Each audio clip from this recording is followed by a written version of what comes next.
2020 meeting of the Norfolk City Council. I call the meeting to order pursuant to Executive Order number 20-03, Coronavirus Public Meetings Requirement Limited Waiver. This meeting will be conducted by teleconference. And to begin, I will inform the public of the Open Meetings Act, which is posted on the City of Norfolk website at norfolknebraska.openmeetingsact.html. We'll now move to the portion of the council agenda that calls for a moment of silence, followed by the Pledge of Allegiance.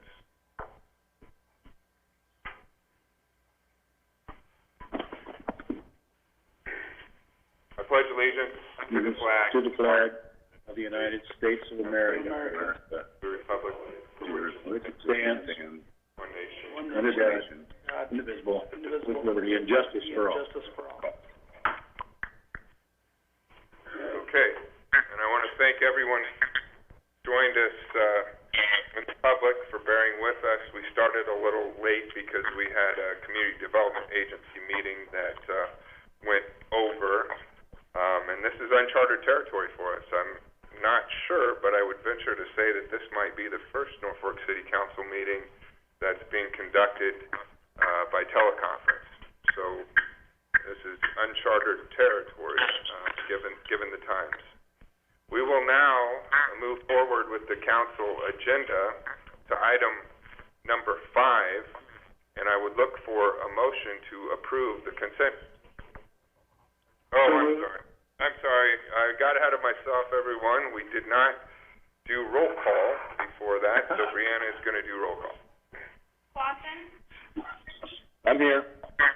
Nyquist? Here. Jackson? Here.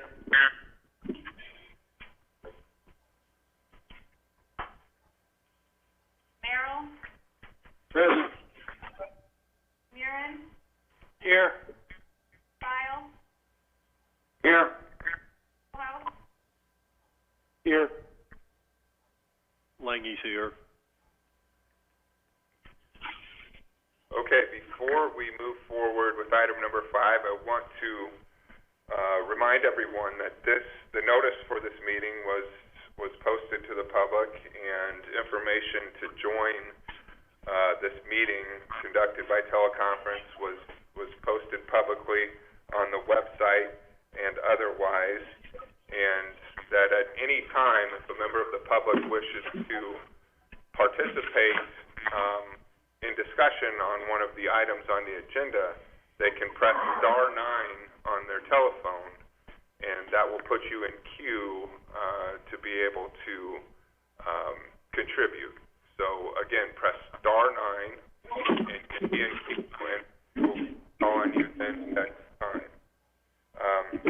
So item number 5, we would look for a motion to approve the consent agenda. Jack will move. Councilman Merrill. Second by Councilman Lange. Okay, I think we have a motion by Councilman Jackson and a second by Councilman Lange. Any discussion? Hearing none. Roll call, please, Brianna. Clausen? Yay. Nyquist? Yay. Jackson? Yay. Lange? Yay. Merrill? Yay. Murin? Yay. File? Yay. House? Yay. Okay. Takes us to item number 6. I would look for a motion to approve the full agenda. So move, Your Honor. This is Councilman Lange. Second, Councilman Granquist. Okay. Motion to approve the full agenda by Councilman Lange, seconded by Councilman Granquist. Any discussion? Hearing none. Roll call, please, Brianna. Clausen? Yay. Nyquist? Yay. Jackson? Yay. Lengy, Yay. Merrill, Yay. Aaron, Yay. File, Yay. House, Yay. Okay, with that, we move to item number 17 on the council agenda under special presentations. And this is a proclamation for April 2020 as Fair Housing Month. I'm going to read the proclamation. Whereas April 11, 2020 marks the 52nd anniversary of passage of the U.S. Fair Housing Law, Title VII of the Civil Rights Act of 1968, as amended, which enunciates a national policy of fair housing without regard to race, color, creed, national origin, sex, familial status, and handicap, and encourages fair housing opportunities for all citizens. And the Norfolk Housing Agency and the Norfolk Housing Development Division of the City of Norfolk are committed to highlight the Fair Housing Law, Title VII of the Civil Rights Act of 1968 by continuing to address discrimination in our community, to support programs that will educate the public about the right to equal housing opportunities, and to plan partnership efforts with other organizations to help assure every American of their right to fair housing. Now, therefore, be it resolved that I, Josh Moaning, Mayor of the City of Norfolk, Nebraska, by the power vested in me, do hereby proclaim April 2020 as Fair Housing Month.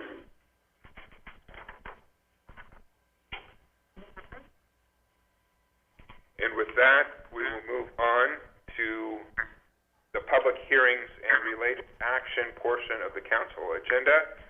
Item number 18 will be joined by item number 20, as these are both public hearings regarding assessment districts associated with sidewalk and gap paving districts. Public hearing under item 18, this is a public hearing of equalization to hear and equalize special assessments for number 2018-1 on 15th Street. And item number 20, a public hearing for the Board of Equalization to hear and equalize special assessments for Gaming District number 15th Street.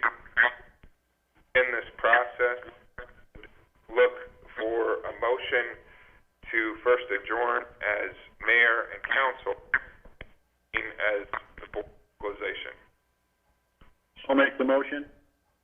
Councilman Merrill. Councilman Langy seconds.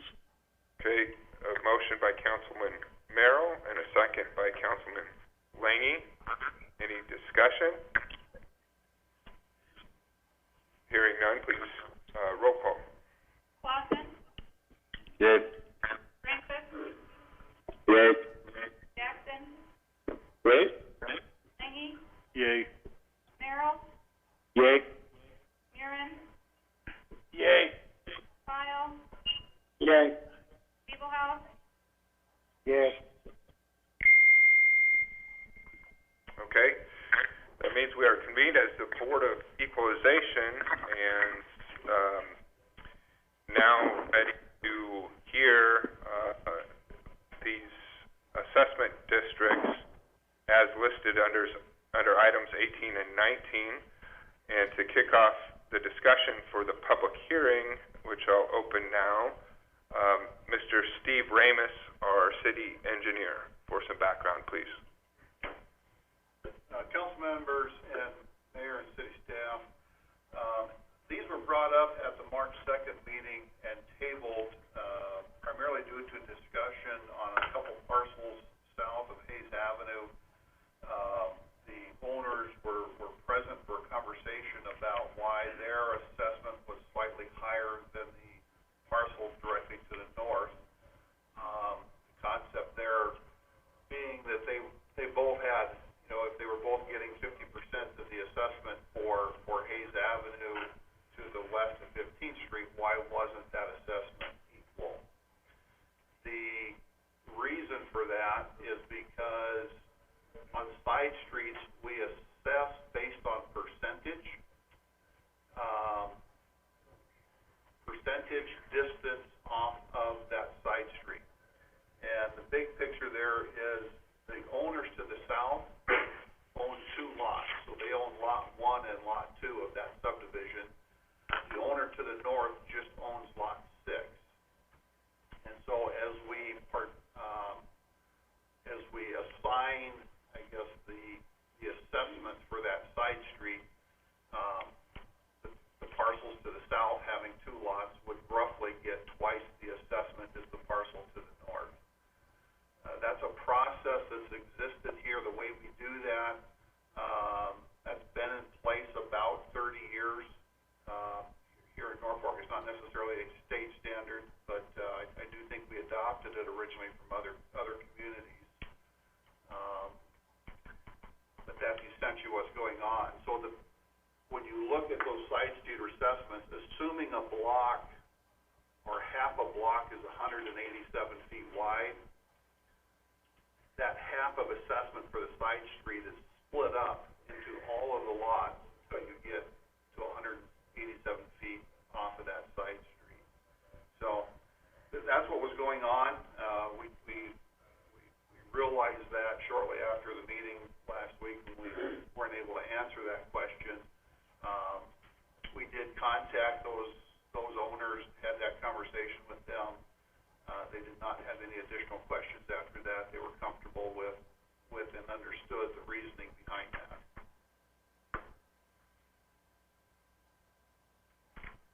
Okay, thank you, Steve. Any questions, Steve, on that?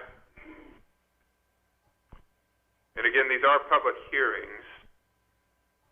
And I know we're operating in an unusual environment here, but every measure was taken to make this teleconference meeting as open to the public as possible. Notices of the public hearing, as they are regularly, were sent to area property owners, and the information on how to join this teleconference meeting was shared at that time. Is that correct? It is. Staff? Okay.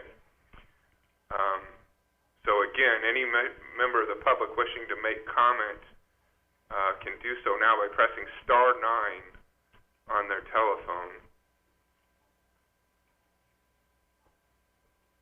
Have anybody in queue? No. Okay. And as Steve mentioned, we did have some public input on this at the first round of these public hearings. Those matters were addressed by staff to the affected property owners, and I think we've come to a better understanding of how those assessments were made. Okay, again, I want to leave it open so we make sure that we've given everyone a chance to comment if they wish to. Star 9 on your telephone. Okay. Seeing no one in queue, I would move to close the hearings listed under items 18 and 19 and look for a motion to adjourn as the Board of Equalization and reconvene as Mayor and Council. So move, Your Honor, Councilman Lange. Second, Councilman Granquist. Motion by Councilman Lange to adjourn as the Board of Equalization and reconvene as Mayor and Council, seconded by Councilman Granquist. Any discussion? Hearing none, roll call please, Brianna. Clausen, Yay. Rehnquist, Yay. Jackson, Yay. Hangy, Yay. Merrill, Yay. Buren, Yay. Kyle, Yay. Liebelhaus, Yay. motion carried. Okay, with that, we will take up item number 19, and I look for a motion to consider approval of ordinance number 5656, levying special assessments in sidewalk district number 2018-1, 15th Street. This is Councilman Merrill. I would offer for consideration ordinance number 5656. I would second that, Your Honor. Councilman Langy. Okay, motion by Councilman Merrill, seconded by Councilman Langy. Any further discussion on this, council?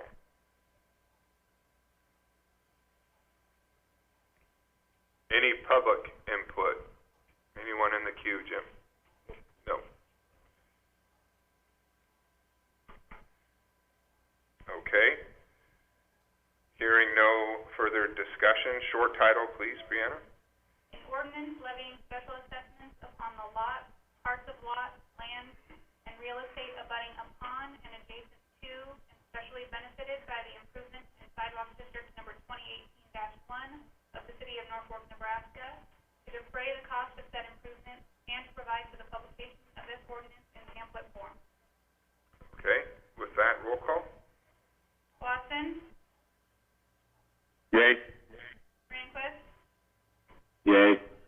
Jackson, Yay. Yay. Merrill, Yay. Murin, Yay. File, Yay. Beeblehouse. Yay.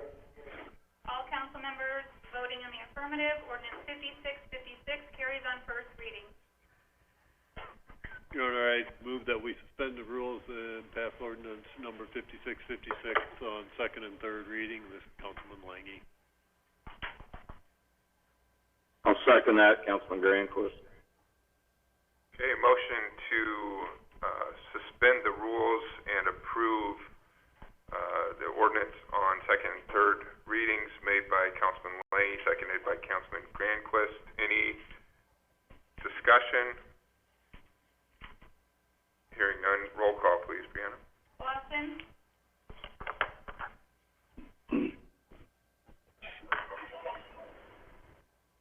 Grandquist, Yay.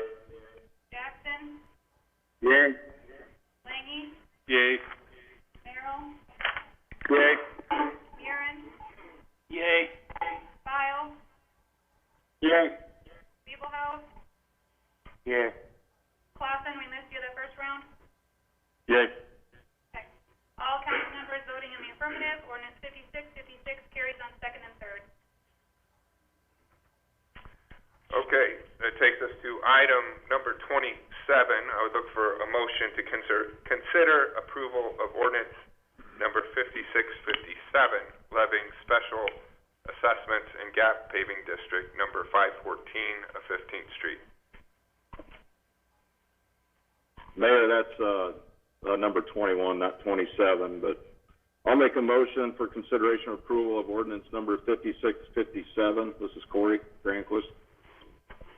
Councilman Merrill with a second. Okay, I think I said 21, maybe not. Motion by Councilman Grandquist, seconded by Councilman Merrill.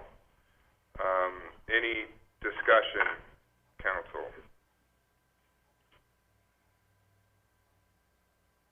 Any public input? Anyone in the queue here, Jim, on this? Okay. Hearing none. Short title, please, Brianna. An ordinance levying special assessments upon the lot, parts of lot, lands, and real estate abutting upon and adjacent to and specially benefited by the improvements in gap paving district number 514 of the city of Norfolk, Nebraska, to defray the cost of said improvement and to provide for the publication of this ordinance in pamphlet form. Okay, with that, roll call, please. Clausen, Yay. Greenquist, Yay. Jackson, Yay. Langy, Yay. Merrill, Yay. Murin, Yay. File, Yay. Beeblehouse. Yay. All council members voting in the affirmative, ordinance 5657 carries on first reading. Good, Your Honor, I move that. I'll make a, Go ahead. go ahead. Don't fight over it. Okay, I Okay, I move that we suspend the rules and pass ordinance number 5657 on second and third readings. This is Councilman Lange. I'll second that. This is Councilman Granquist. Okay, motion by Councilman Lange to suspend the rules and approve on second and third reading, seconded by Councilman Granquist.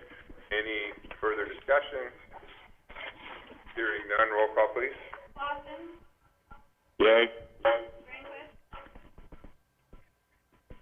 Yay. Jackson, Yay. Yay. Merrill, Yay. Buren, Yay. Kyle, Yay. Steelhouse. Yay. All council members voting in the affirmative, ordinance 5657 carries on second and third. Okay, that takes us to item number 22, a public hearing for the Board of Equalization to hear and equalize special assessments for sidewalk district number 2017-1 of the Victory Road Trail. And I would begin this process by looking for a motion to adjourn as mayor and council and convene as the Board of Equalization.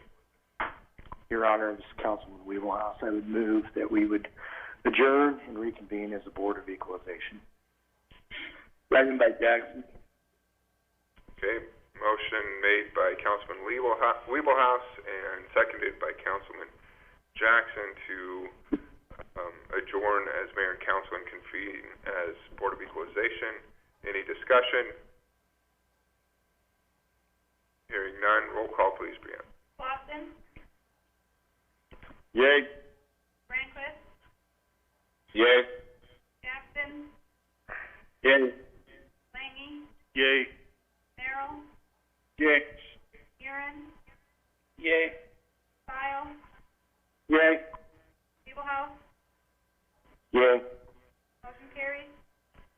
Okay, with that, I will open the public hearing and ask that, again, Steve Ramus, our city engineer, give some background on this sidewalk district.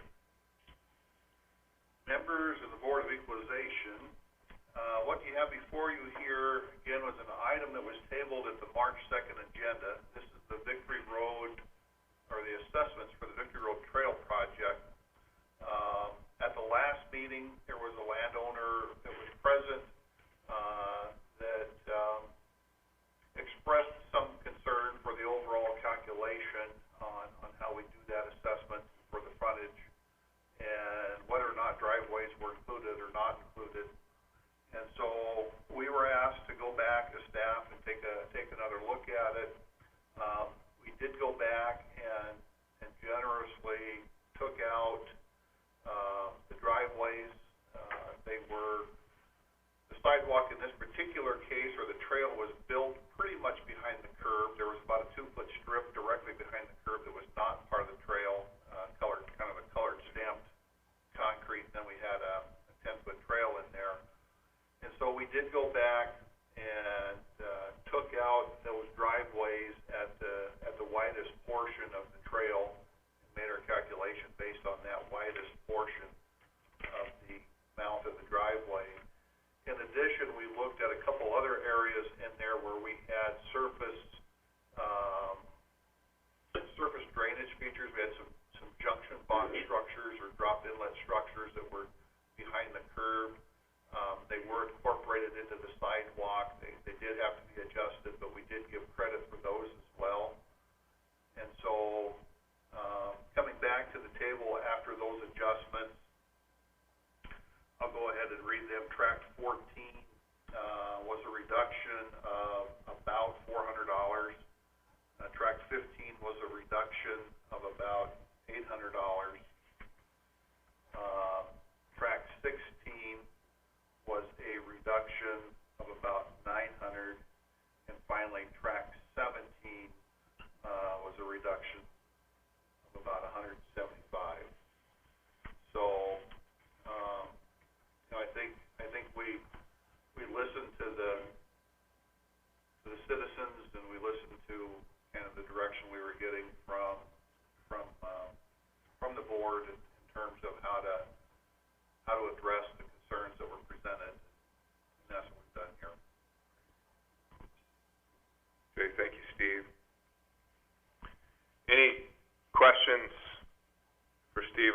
introduction? Okay, again, this is a public hearing, and any member of the public can participate by pressing star 9 on their telephone to make comment. I did reach out to all 4 of those landowners to let them know how that adjustment came out. They were all very appreciative. Okay. Okay, doesn't look like we have anybody in queue.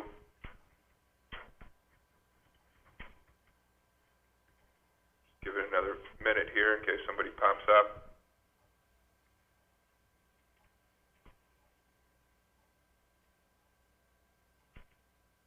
Okay.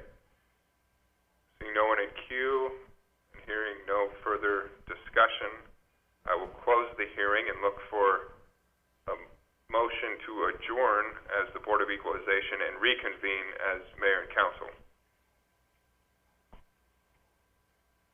I'll make a motion. This is Granquist. I'd second that, Langy. Motion by Councilman Granquist and seconded by Councilman Langy. Any discussion? Hearing none, roll call, please. Clausen, Yay. Rehnquist, Yay. Jackson, Yay. Langy, Yay. Merrill, Yay. Murin, Yay. File, Yay. Abelhouse, Yay. motion carries. Okay, with that, we move to item number 23. I would look for a motion to consider approval of ordinance number 5658, levying special assessments in sidewalk district number 2017-1 of the Victory Road Trail. Your Honor, I'd move approval of ordinance number 5658 on first reading. This is Councilman Langy. Second, Councilman Granquist. Motion by Councilman Langy and seconded by Councilman Granquist. Any further discussion of this by the council? Any public input as part of the discussion?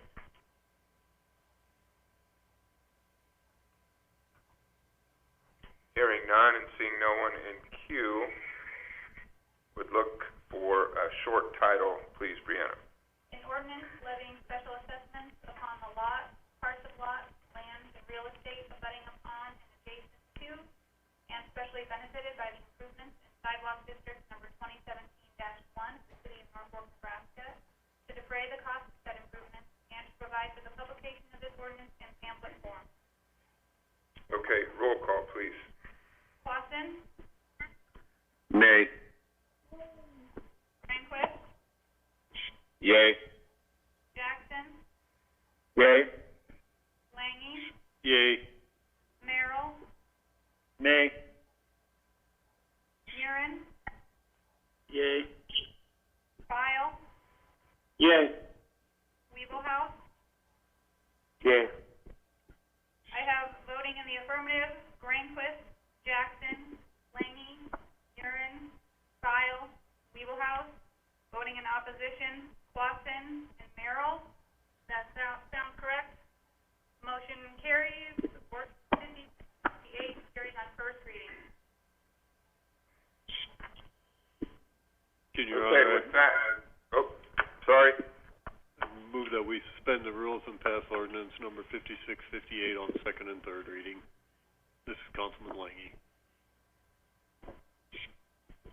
Second by Jackson.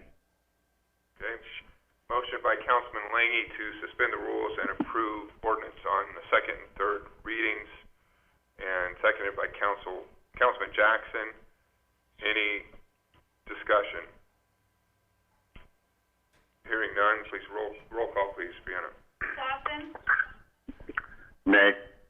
Rehnquist, Yay.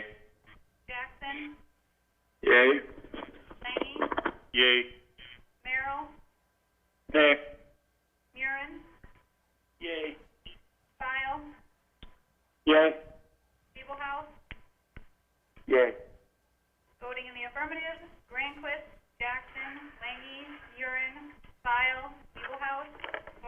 opposition, Clausen and Merrill. Ordinance 5658 carries on second and third. Okay, with that, we move to the regular agenda on the council agenda.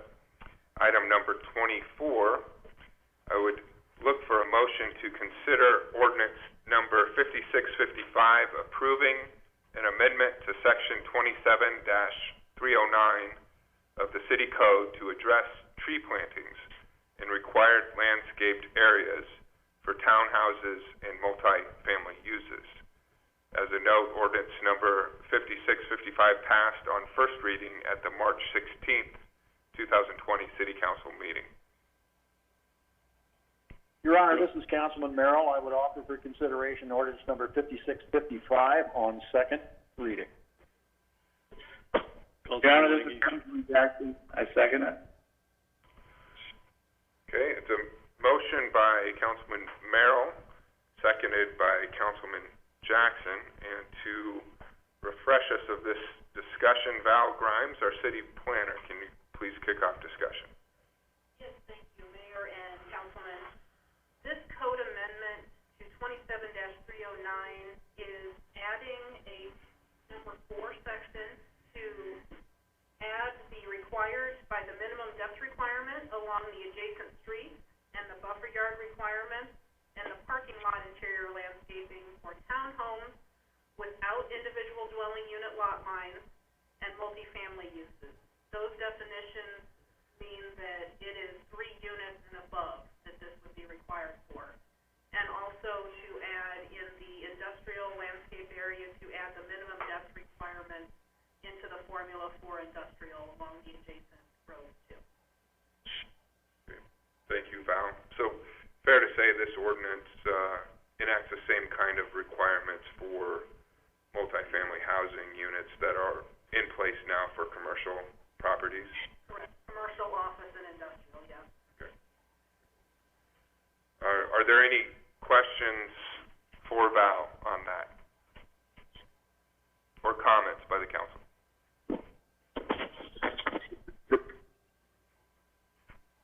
Councilman Clausen, I believe that this ordinance needs a little bit of discussion. I feel like it's too much of a cookie cutter ordinance for some of our lots, especially when we talk about redevelopment versus new lots that were or the newer lots that are subdivided and set up with this in mind versus existing lots when they're redeveloped in our community. I think there needs to be some movement there. Otherwise, I do support landscaping. I do support adding, planting trees in our developments for greenery and just to make the whole community look better. I just feel with some of the situations that I have been in the past with people in the community, there is some discussion there. Otherwise, I have no intention of trying to say we shouldn't be planting trees. It's just more about sometimes it's tougher in redevelopment lots. Thank you, Councilman Clausen.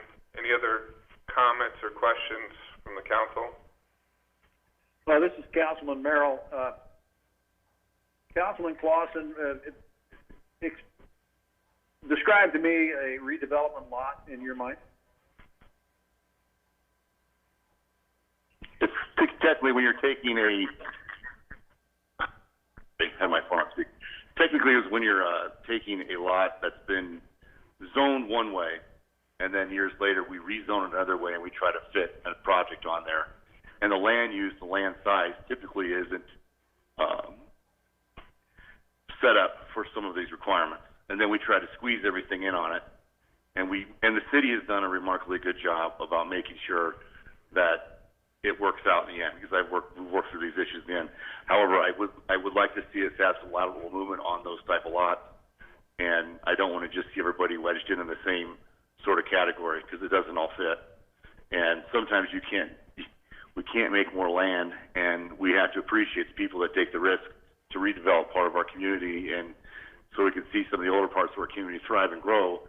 However, sometimes these sort of things just don't all fit together, and it's tough to do.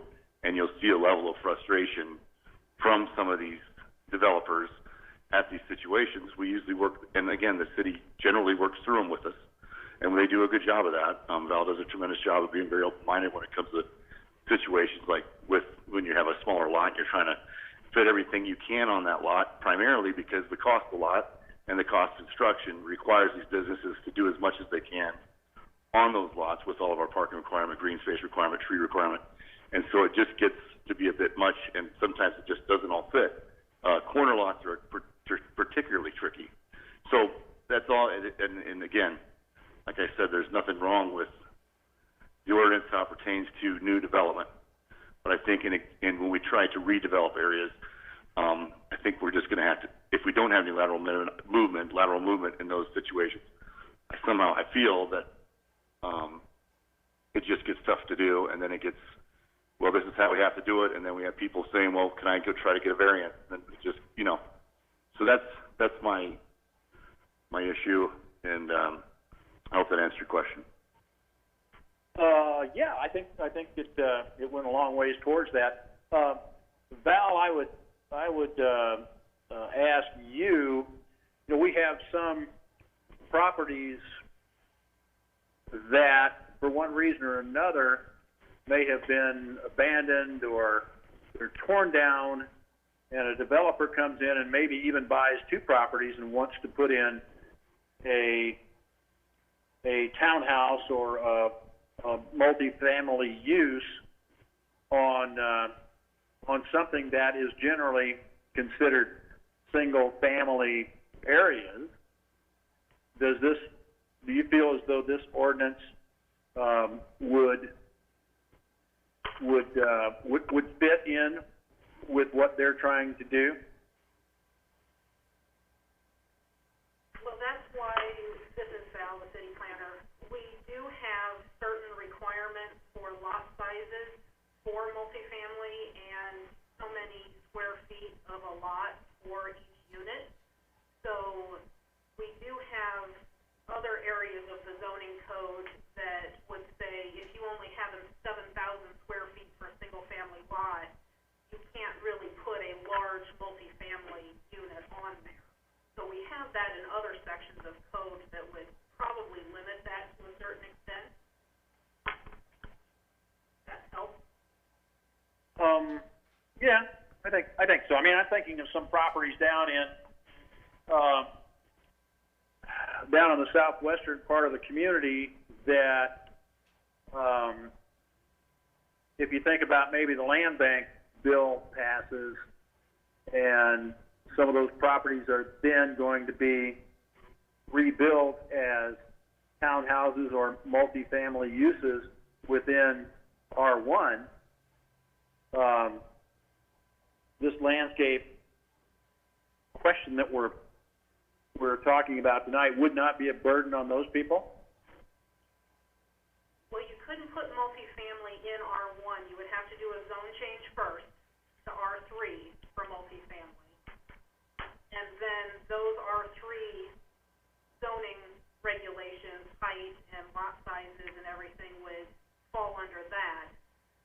There's also another section of code that is not part of the 309 that talks about the minimum green space along streets, and so that would have to be adjusted too, I believe. This is just the formula for trees, so that is not changing at all. Okay, thank you. Val, isn't it fair to say that, this approach doesn't require a set number of trees to be planted for every property? It looks at each individual property, and there's a space requirement involved here, right? So the number of trees required to be planted now for multifamilies, family properties, if this should pass, is determined by the space involved with the property in question, right? Correct. There's a formula involved that one section of code requires a certain depth of green space along adjacent streets. So say it's 10 feet wide, and if you have a 50-foot wide lot, that would be 500 square feet. So you would be required to have one tree somewhere on the property.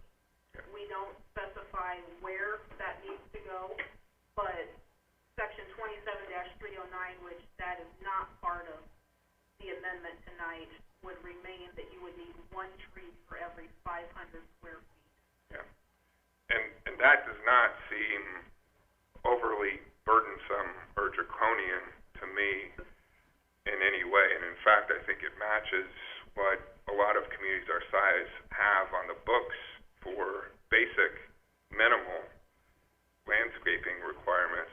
And I'm not sure I buy into the line of argument that planting trees is somehow detrimental to a property owner. In fact, you see a lot of new developers, recent developers in the city, more than complying with what these would be as requirements, because planting trees and landscaping adds value to their properties. So I'm not sure that having a base level minimal landscaping requirement for multifamily properties, just like we do for commercial and industrial purposes, is in any way, again, draconian or overly burdensome for developers.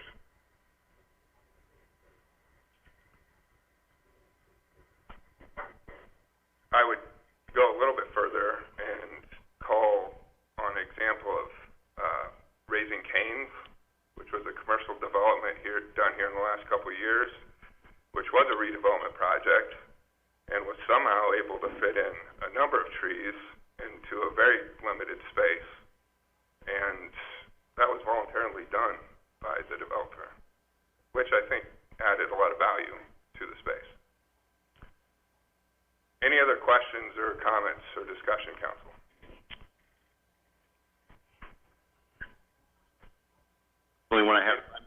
I'm only talking about new developments. Usually, you typically have no issue, but the thing about every sort of requirement, and then with this ordinance, it jumps in with, just like Valerie was talking, it jumps in with your green space requirements, it jumps in with your setback requirements, your square footage requirements per lot, and when you go into areas where traditionally you're looking at R1 and now you're looking at maybe removing some homes and doing some R3, they get very tight because typically those lots were all developed 50 foot by 150 foot years ago. And in some of our areas of town where you're going to see some of this redevelopment, it'll get tricky with parking, it'll get tricky with green space requirements, and it'll get tricky with, and so maybe the tree part of this isn't the real issue, but there will be some issues in the redevelopment. And those are the codes I think we need to look at moving forward, especially if our community, and we have some areas where houses aren't in the greatest of shape anymore or been abandoned, and some of these developers are going to come in and try to do these sort of things. It can get tricky to do on small lots. That's all I'm saying. But again, I have nothing wrong. There's nothing wrong with trees. But in the bigger picture of the big new developments that go in, they're designed with this in mind from the get-go. So it's just on your older stuff that you see on the redevelopments. You see these can get kind of tricky, and that's all I'm bringing up is the fact that it can get tough, and then it gets overburdened, and then you walk away from a project because you can't fit in there what's going to actually cash flow for you for some of these guys. And so that's where I'm coming from. So anyway, I'll leave it at that. Any further comments or questions? Any public input? Anyone in the queue, Jim? Public discussion. Okay. Seeing no one and hearing no further discussion, short title, please, Brianna. An ordinance of the City of Norfolk, Nebraska to amend Section 27-309 of the official city code to address tree plantings and required landscape areas for townhouses and multifamily uses, to provide when this ordinance shall be in full force and effect, and to provide for the publication of this ordinance in pamphlet form. Okay, roll call, please. Clausen. Nay. Granquist. Yay. Jackson. Yay. Langy. Yay. Merrill. Nay. Murin. Yay. File. Yay. Liebelhouse. Yay. Voting in the affirmative, Granquist, Jackson, Langy, Murin, File, Liebelhouse. Voting in opposition, Clausen, Merrill. Ordinance 5655 carries on second reading. Your Honor, I would move that we suspend the rules and pass ordinance 5655 on third reading as there is no discussion involved on third reading. second that, Councilman Granquist. Okay, motion by Councilman Leahy to suspend the rules and approve on third reading, seconded by Councilman Granquist. Any discussion? Hearing none, roll call, please. Clausen, Nay. Granquist, Yay. Jackson, Yay. Langy, Yay. Merrill, Nay. Murin, Yay. File, Yay. Beeblehouse. Yay. Voting in the affirmative, Granquist, Jackson, Langy, Murin, File, Beeblehouse. Voting in opposition, Clausen, Merrill. Ordinance 5655 carries on third reading. Okay, item number 25, I would look for a motion to consider approval of ordinance number 5659 to amend sections 4-6, 4-9, 4-10, and 4-19 of the official city code to change the location for payment of animal impoundment fees, obtaining pet licenses, and guard dog registrations, and to change the date pet licenses will be effective. Your Honor, this is Councilman Weeblehouse. I move for consideration of approval of ordinance number 5659. Councilman Langy, I would second that. Okay, motion by Councilman Weeblehouse and a second by Councilman Langy. And to kick off discussion on this item, Chief Miller. Thank you, Mayor and City Council. For a little bit of background, our current process for handling animal violations, some are handled at the police station and some are handled at the clerk's office. As I was looking at various workflows, we looked at this and determined that we could all save some time and effort by handling all of it at the police department. I discussed it with the city clerk and the staff at the police department, and they all agreed that it would definitely benefit everybody. Right now, we have situations where they'll come to the police station to pick up an impounded animal, and then they're supposed to go to the city offices to get the license, and then go up to the pound and pick up the animal. This ordinance is designed to bring all of that activity to the police station and prevent the shuffling of papers between our offices, and increase our ability to quickly serve the public, and also it'll be a lot easier for us to find owners because we'll have all of those records within our own system instead of some in the police system and some at the city records in their system. So that's what that's designed to, and also the current licensing goes from May 1st to April 31st, and did some research and we can't find nobody can identify a reason for that mid-year break. So we propose to make it a calendar year to keep it easy to understand for everyone. And to make that calendar switch, our first issue, which would be May 1st, would be for 18 months to get that calendar switched over to a calendar year instead of mid-year. And it also talks about guard dogs. We do not have any guard dogs registered in Norfolk, but the ordinance refers to them, and again, bringing that all over to the police station to simplify the process for everybody involved. And do you have any questions?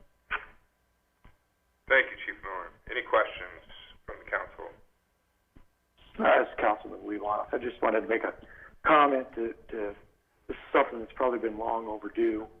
I never have been able to understand why it was the citizens had to run from one place to another constantly. So I want to commend the police division and the city clerk's office for streamlining this endeavor for our citizens. I would echo those comments. I think this is only sensible and creates some efficiencies both within City Hall and the police division and for the public at large. So it's good staff work. Any other questions or comments? Any public input or discussion? Anyone in queue? Again, if you wish to comment, you can press *9 on your telephone. Doesn't appear that we have anybody in the queue. If no further discussion on this item, short title, please, Brianna. An ordinance of the City of Norfolk, Nebraska to amend Section 4-6, 4-9, 4-10, and 4-19 of the official city code to change the location for payment of animal impoundment fees, obtaining pet licenses and guard dog registrations, and to change the date pet licenses will be effective, to provide when this ordinance shall be in full force and effect, and to provide for the publication of this ordinance in pamphlet form. Okay, roll call, please.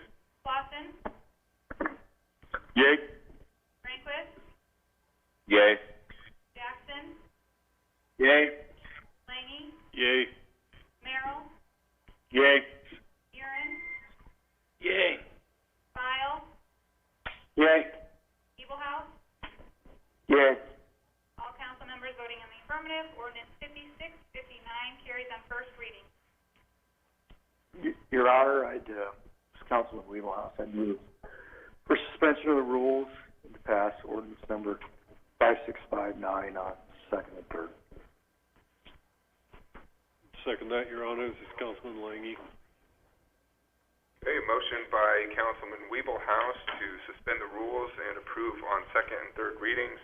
Second by Councilman Langy. Any further discussion? Hearing none, roll call, please. Clausen, Yay. Rehnquist, Yay. Jackson, Yay.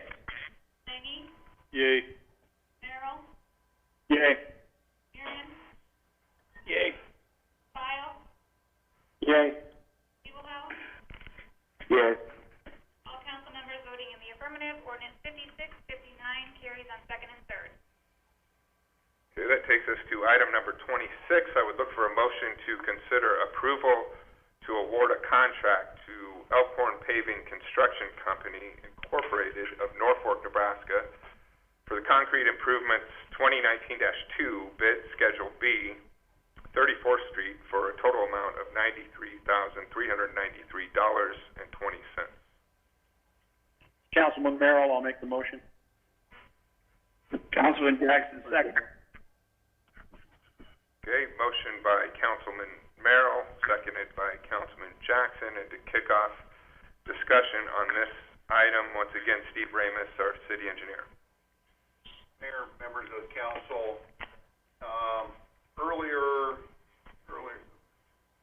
March, we bid out, some concrete repair work for city streets for anticipating that work would get done this year. The bid results are attached to the agenda item there. In summary, what we bid was repairs on West Rosh, about 400 feet of the west side of Rosh, where it intersects with 34th Avenue. We also bid out about 300 linear feet of repair on 34th Avenue at that same intersection. And then we also bid some work over at 25th Street, south of Highway 275, kind of the west side of Walmart there by those strip malls. Bid results, as I indicated, are attached. Following the bids coming in, we only had one bidder, that was Elkhorn Paving. The bid, when they submitted the bid, they also indicated that they would not be able to get to any of the work in 2020, that it would all have to be 2021.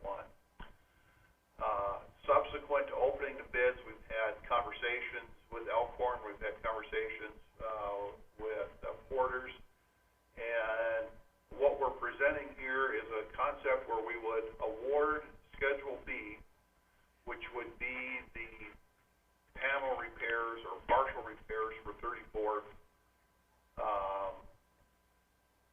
and reject the others. By doing so, we've had some in-depth conversations specifically with Porter's Construction and their long history here in the community, specifically dealing with some of our wet soils. We know that the issue over there is very high water table. We're pretty confident that by the time we excavate down from subgrade, we're going to be at the water table. And there was information kind of presented there relative to some other street construction done back 25th Street, kind of back behind the Walmart area, and the construction means and methods that announcing Schedule B just for the panel repair on 34th. We would be going back out here very, very shortly to rebid the removal and regrading of West Rosh using that means and methods that we've been discussing here with some local contractors. And then we would follow that up with a secondary bid for the actual paving. So we would be removing the grading, the removals and grading from the paving, and bidding the removals and the grading for the paving separately as two different projects. That would complete the 34th Street area, or the 34th Avenue area, and West Rosh. We would get West Rosh done this year, the 400 feet there going east of 34th Avenue. We would tear that out and get that work done this year. If we can get the panel repairs in, I think there's a chance we can do that. That could kind of be fill-in work as Elkhorn is doing some other work here in town.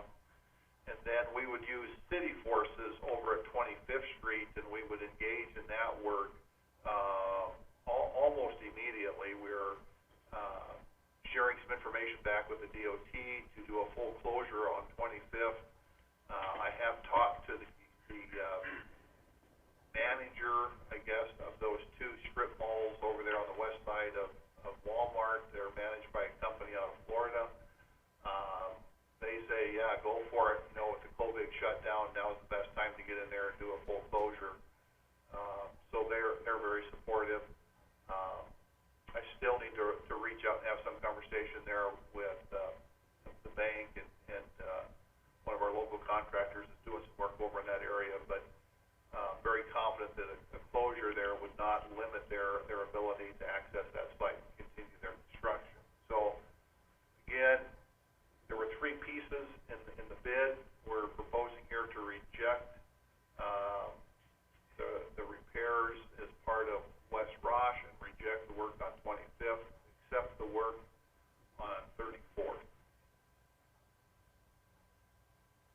Okay, thanks, Steve. Any questions for Steve on this?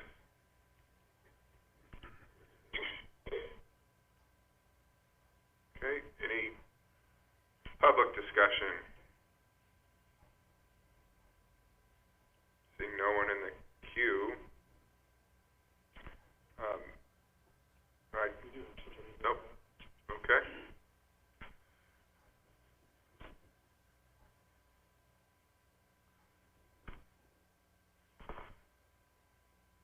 Okay. It looks like we do have a caller in the queue here. So caller with what is that? Last four digits 7691. You should be unmuted and can join the discussion now.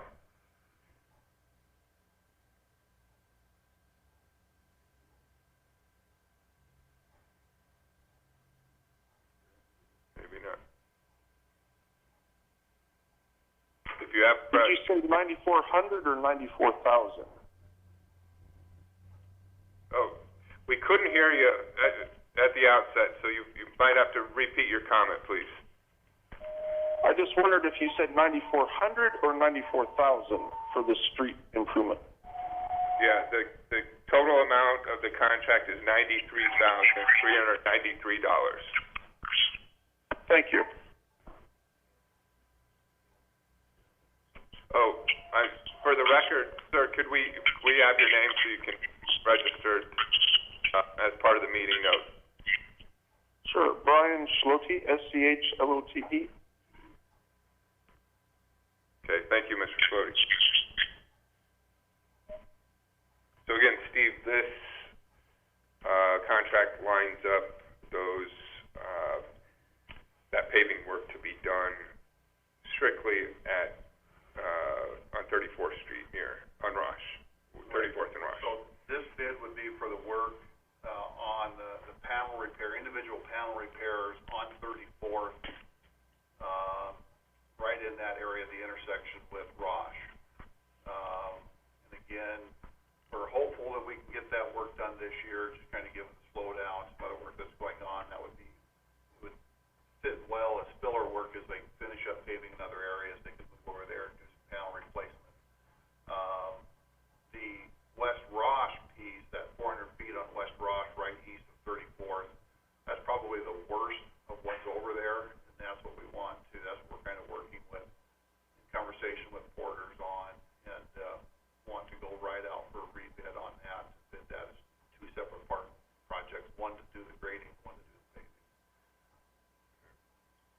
and then 25th we would do with city forces. So as soon as we get approval, we'll do DOT. Okay. Any other questions or comments from council or the public?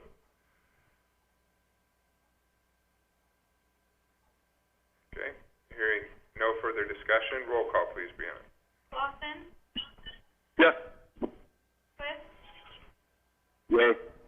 Jackson, Yay. Langy, Yay. Merrill, Yay. Aaron, Yay. File, Yay. Siebelhouse. Yay. All council members voting in the affirmative, motion carries. Okay. And lastly, item number 27, I would look for a motion to consider approval of amendment number 1 to the original letter agreement for engineering services with Olson Incorporated, doing business as Oshner, Hare and Hare, the Olson Studio, for the River Point Square Phase 2 project for an amount not to exceed $16,900. And this is Councilman Merrill. I'll, make the motion. Second by File. Okay, motion by Councilman Merrill, seconded by Councilman File. And again, Steve Ramus, could you give us some background on this, please? Yeah. What you have before you is an amendment to the Oshner Har / Olson's contract that we did for the River Point Square project. That goes back about a year and a half when that contract was constructed. We actually had prepared plans and gone out and bid the repair or the park improvements there at River Point, what would become River Point Square, the corner, the southwest corner there at the Norfolk and Third Street. When that bid at $670,000, and we had another $80,000 in engineering on top of that. Our budget was quite a bit less. Our budget's been running around $550,000 on that, and so we rejected those bids at that time. Subsequent to that, as we looked at and worked with again the bidder on that project and worked with Olson's on that. What we've done is we've combined now the project with the alley work between 3rd and 4th. That right there, that half a block south of Norfolk Avenue. That's been on our to-do list to get that alley reconstructed. One of the things we ran up against is we just didn't have enough street-related type work to get a street, somebody that's more familiar with street work to bid it. And so the contractors that did bid it were more local flat work contractors, and we saw prices on all the concrete that was probably about 50% higher than what we would typically see. So that's in large part what was driving that break between our budget and what we saw coming in as bid. The other thing we've kind of done now is we really weren't planning on this whole COVID thing, but we were looking at how could we parcel this project up a little bit and do what we could using some parks labor maybe to build the shade structure, look at maybe some other internal sources to help out where we could, get water to the site, that type of stuff. We've had some really good lengthy conversations about the project, and now we're pretty confident that we've got a project down here to about that $550,000 mark, including the engineering. And so that would be outside of the alley. The alley would be additive to that. But what this contract does is this is an amendment for $16,000 to Olson's or Olsner's Har to add the alley to the project documents, to the plans, to the specifications, provide us some service during the bidding component, and then a little bit of service during the construction administration as well. So I'd answer any questions you have relative to this project. So, Steve, this is Councilman Merrill. So in this project's been around for quite a while, so we are really talking about close to $17,000 to have Olson come in and take a look at how they can just do alley improvement? Well, they're doing the alley, they're gonna add the alley into the plans, that's about $6,500. About $2,800 of that $6,500 is a topo survey or construction level, design level survey inside the alley. So there's, that leaves about $3,200 for actual plans. So it's pretty minimum in terms of what we're asking them to put in there. $3,800 for bidding services and another $6,600 for construction services. Should we need any assistance on the construction side, and I think that would be pretty minimal, but it's there if we need it. So in your professional opinion, this is as we say, a good deal? I think so. I really think that by adding the alley to the project, we're gonna get some more competitive bids. I'm pretty confident we're gonna get at least 2 bidders to the table by doing that. We're gonna have a contractor right downtown this summer, working on Brosh. This would be an area they could slip over and work on. We're gonna have another contractor, out on Benjamin Avenue. And so again, this would be an area that they're staging through that project. They could slip down here and do some street work and some alley work. So I'm pretty confident we'd see 2 bids on this, but without adding the alley, I think we're kind of back to where we were a little bit, struggling to get enough street-type paving work there to get a street contractor to bid it. Yeah, I know it's been a bit of an issue to, I guess you call it a small job for a lot of folks. So Yeah, I guess it is nice to know that we're going to have some folks in town that would be able to drop down there and get this job done.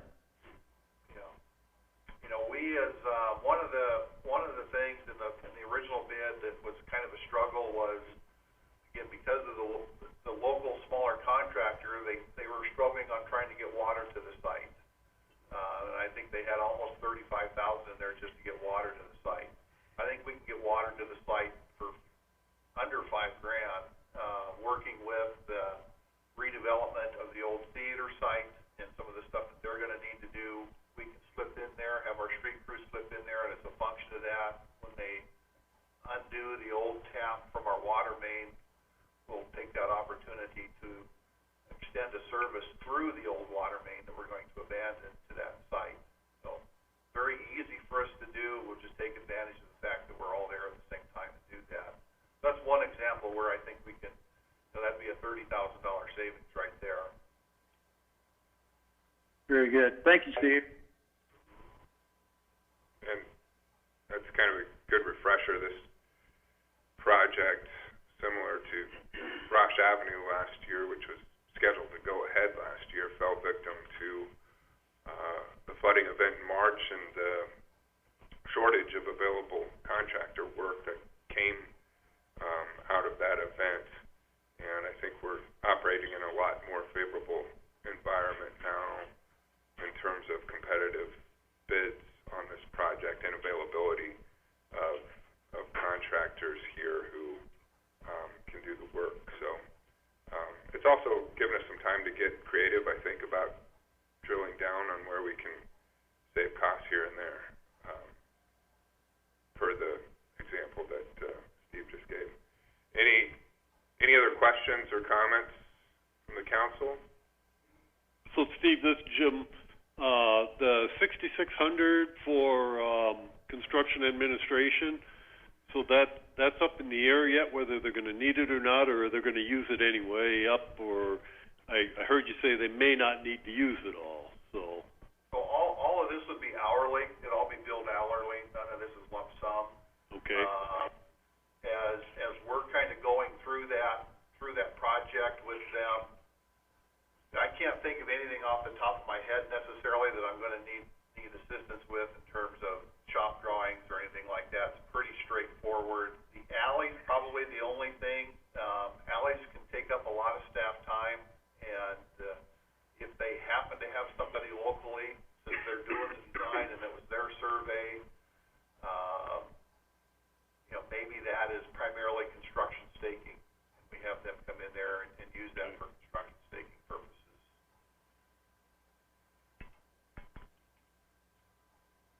Thank you. Anybody in queue from the public? Doesn't look like it. Any other questions or comments, council? Hearing none, roll call please, Brianna. Clausen, Yay. Grandquist, Yay. Jackson, Yay. Langy, Yay. Merrill, Yay. Aaron, Yay. File, Yay. Beeblehouse. Yay. All council members voting in the affirmative, motion carries.